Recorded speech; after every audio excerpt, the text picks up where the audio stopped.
So I thought I'd do a short video today on pride of my fleet, pride of the junkyard, the Lexus LS600h. This is a Japanese engineering marvel. This came out in sort of 2008, I think, or somewhere around then, and it was the first ever V8 hybrid. It's got a water-cooled electric motor linked to a 5-litre dual VTEC V8. The incredible bit about it is the electric motor's got 220 horsepower or something like that. It's a water-cooled drive and a generator, and V8's got 390 brake horsepower, but the system restricts the power to 440 maximum brake horsepower, which is more than inadequate for any normal driving. These were about $100,000 in America, or about 80,000 over here, I think, or certainly a significant lump of money. So they're incredibly luxurious. I mean, it's got heated and cooled seats, heated steering wheel, everything's electric. The steering wheel greets you when you go in. Auto dimming mirrors. The surround sound system is made by a company called Mark Leveson, who makes some of the best hi-fis in the world. Always wanted a Mark Leveson hi-fi. I think one of their CD players will set you back more than this car, and it sounds fantastic.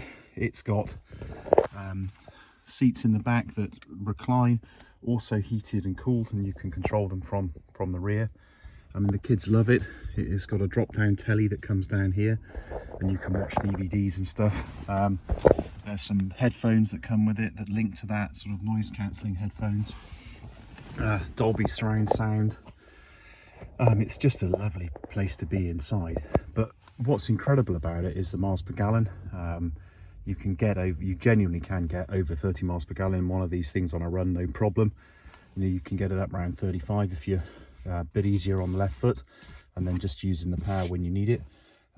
It's got all sorts of pop-up things that what they call blinds that shut. You can still see through, but reduce the amount of light for the rear passengers. It's sunroof. It's got auto dimming lights that turn around the corner. It's got a fancy system that if it thinks you're going to have a crash. Someone nearly drove into the back of me the other day when I was at some lights, and the headrest suddenly turned 90 degrees and pushed into the back of my neck, ready to stop me getting a broken neck if they'd have crashed into the back of this car. There's just so much sophistication. There's some LED lights that are constantly monitoring you as you're driving it, and I think I wouldn't like to try it out, but if you fall asleep, the car will put the hazards on and try and slow it down and pull over. The car has done 150,000 miles, and it still drives like new, really. I mean, I wouldn't know it not been built last week. All the switches and little gadgets work. Everything works on it. The blinds, the different functions. The little buttons that control the seats. These are sort of things that even on Mercs, after that sort of mileage, you'd have lots of electrical issues and lots of bits and bobs going wrong, but not on the Lexus. They are just I mean, I haven't even seen this. I never really sit in the back, but yeah, all the little features and stuff still work. They are just incredible cars. I got shouted at on the motorway. We were going very slow, about 50 miles an hour in a limit up to Birmingham, and then and I was thinking, oh crumbs, if I cut this person up, and he had his windows down in a Honda, and he was saying, how'd you get on with your car? I'm thinking of buying one. I said, well, it's the best car I've ever had. There's no other word for it. To be honest, it is just great. The little things, soft shut doors, front and back, electric boot, stainless steel exhaust standard, I think, 660 volt battery system, nickel metal hybrid, and as long as you get it maintained by Lexus, they'll guarantee it for another year, so that's what you do. Its shut lines on it are beyond belief. They're incredibly tight and neat. You open the engine, well, I open it, there's nothing to see really, just a great big lump of plastic. but so neat and tidy, you know, so typically, you know, just beautiful attention to detail Japanese design. The wing mirrors tilt down when you put it in reverse.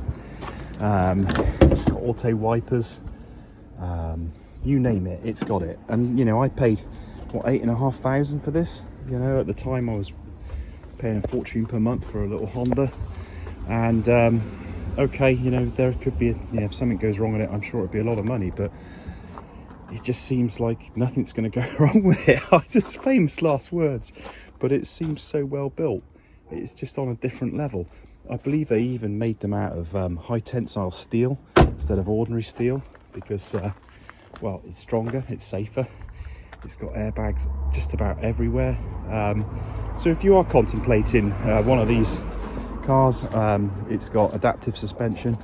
You can put it on a, you know, sort of sports mode. It's no sports car because it weighs nearly as much as a Rolls-Royce Phantom, but they don't do 35 to the gallon. And the electric turn of speed with the power assist of the electric motor on that lovely V8, which is silky smooth anyway, it's just a joy. I believe that the actual glass are laminated. There's a thin layer of acrylic in there to give you better sound insulation. You know, it's millionaire motoring for buttons really, compared to what else you can spend that sort of money on. So there you are, hybrid LS600h, for those who are interested in a giant Avensis. And it's not flashy looking, so you know, it's a bit of a cue car. You come up behind people and they think, oh, there's a Toyota Avensis, well, that's going quick, with no idea what's under the bonnet or in the boot or whatever the hybrid electric motor drive is. Oh, viscous limited slip diff between the two foil, yeah, for the four-wheel drive system. It's got a snow mode. You can lift the suspension for higher potholes and things like that. It just goes on. You know, I've done enough chatting anyway, but with these things, if you look at the technical spec for them, it's sort of 40 pages long. There you are, today's bargain.